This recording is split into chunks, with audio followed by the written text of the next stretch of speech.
പൂരം കാണാൻ പോയാലോ? അതിന് മുന്നേ ഒരു ചായയും പിന്നെന്താ വെള്ളയപ്പം കഴിച്ചിട്ട് ഭയങ്കര സ്പീഡിലാണ് പോകുന്നത്. കാരണം നമ്മൾ ഉച്ച കഴിഞ്ഞ് കുറച്ച് ലേറ്റായിട്ട് ഇറങ്ങിയത്. ലേറ്റ് ആവുന്നത് നമ്മുടെ പുത്തരി അല്ലല്ലോ. അങ്ങനെ അവിടെ ചെന്ന് കഴിഞ്ഞത് ഈ ഒരു സാധനം കഴിച്ചു. ക്ഷീണം മാറ്റാൻ വേണ്ടി ഒരു നാരങ്ങ വെള്ളം കുടിച്ചു. എ ടി എം അല്ല, ഗൂഗിൾ പേ പണി തരുന്നതുകൊണ്ട് എ ടി എമ്മിൽ കയറി കുറച്ച് പൈസയൊക്കെ എടുത്ത് നമ്മൾ നേരത്തെ കൈ വെച്ചേക്കുമായിരുന്നേ.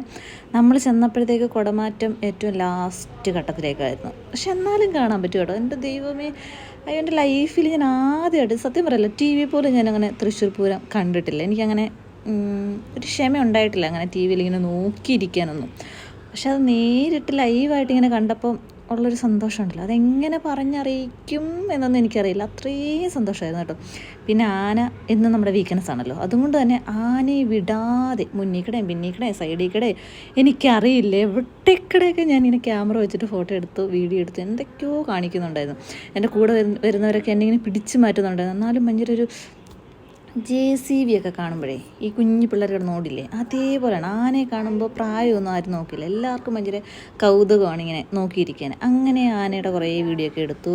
പിന്നെ ഈ കാണുന്ന വീഡിയോ എൻ്റെ ഫ്രണ്ട് എടുത്താണ്. അങ്ങനെ കുറേ വീഡിയോ ഒക്കെ എടുത്തു. പിന്നെ നമ്മൾ നേരെ പോയി മിൽക്ക് സർബത്തോ, അതിൻ്റെ പേര് സത്യം പറഞ്ഞാൽ എനിക്ക് അറിഞ്ഞുകൂടാ, മിൽക്ക് സർബത്ത് അങ്ങനെ എന്തോ ആണ്. പക്ഷേ ആ ചൂടിനിടയിൽ അത് കുടിച്ചപ്പോയിട്ടുള്ള ഒരു സുഖമുണ്ടല്ലോ, അയ്യോ സൂപ്പറായിരുന്നു. പിന്നെ ഞാൻ എൻ്റെ കുറേ ഫോട്ടോസ് എടുത്തു. പക്ഷെ ഇപ്പോൾ ഇട്ട് നോക്കിയപ്പം എല്ലാം ഒരുമാതിരി കറുത്തിരിക്കുന്നു, അതുകൊണ്ട് ഞാൻ എന്നെ കാണിക്കുന്നില്ല.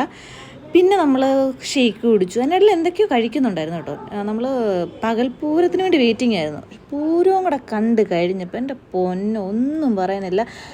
ആരും മിസ് ചെയ്യരുത്. ഈ കേരളത്തിൽ എവിടെയുള്ളവരാണെങ്കിലും ഒരു തവണയെങ്കിലും വന്നൊരു പൂരം കാണണം.